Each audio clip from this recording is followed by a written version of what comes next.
मित्रांनो, कापूस पिकामध्ये दुसरी फवारणी मी आज तुम्हाला या व्हिडिओच्या माध्यमातून सांगणार आहे की कापूस पिकामध्ये दुसरी फवारणी कोणती घ्यायची आहे।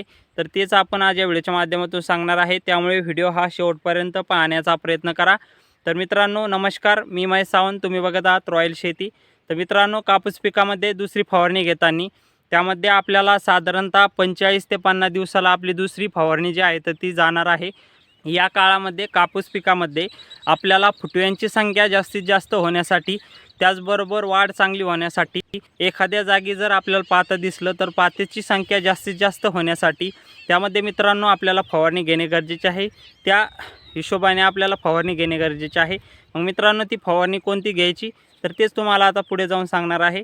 तर मित्रांनो, आपल्याला कापूस पिकामध्ये दीर्घकाळ नियंत्रण होण्यासाठी त्यामध्ये मावा, तुडतुडे, थ्रिप्स, पांढरी माशी या किडीला नियंत्रण होण्यासाठी आपल्याला 10 ते 15 दिवसापर्यंत नियंत्रण राहण्यासाठी त्यामध्ये मित्रांनो आपल्याला जे कीटकनाशक आहे तर ते आपल्याला ओलाला घ्यायचं आहे। तर मित्रांनो, ओलाला घेताना आपल्याला त्यामध्ये 8 ग्रॅम प्रति 15 लिटर पंपासाठी वापर करायचा आहे।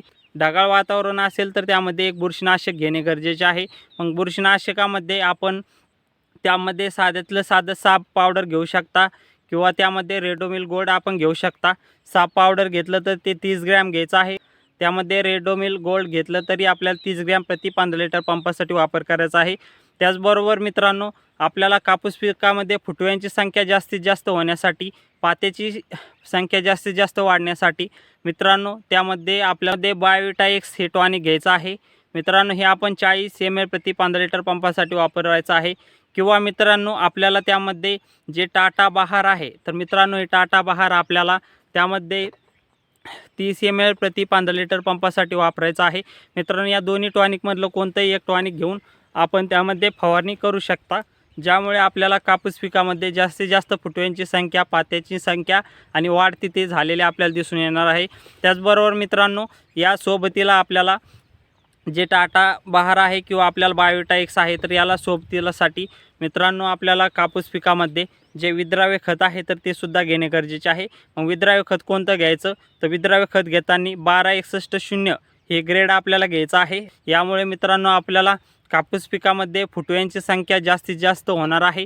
त्याचबरोबर कापूस पिकामध्ये वाढसुद्धा चांगल्या पद्धतीने होणार आहे। यासाठी कापूस पिकामध्ये 1261 हे विद्राव्य खत आपल्याला त्यामध्ये घेणे गरजेचे आहे। जे 1261 आहे तर ते आपल्याला 100 ग्रॅम प्रति 15 लिटर पंपासाठी वापरायचं आहे आणि त्यामध्ये फवारणी करायची आहे। तर मित्रांनो, अशा पद्धतीने जर आपण फवारणी केली तर दुसऱ्या फवारणीमध्ये आपल्याला चांगला रिझल्ट हा आल्याला दिसून येणार आहे। मित्रांनो, धन्यवाद। जय जवान जय किसान।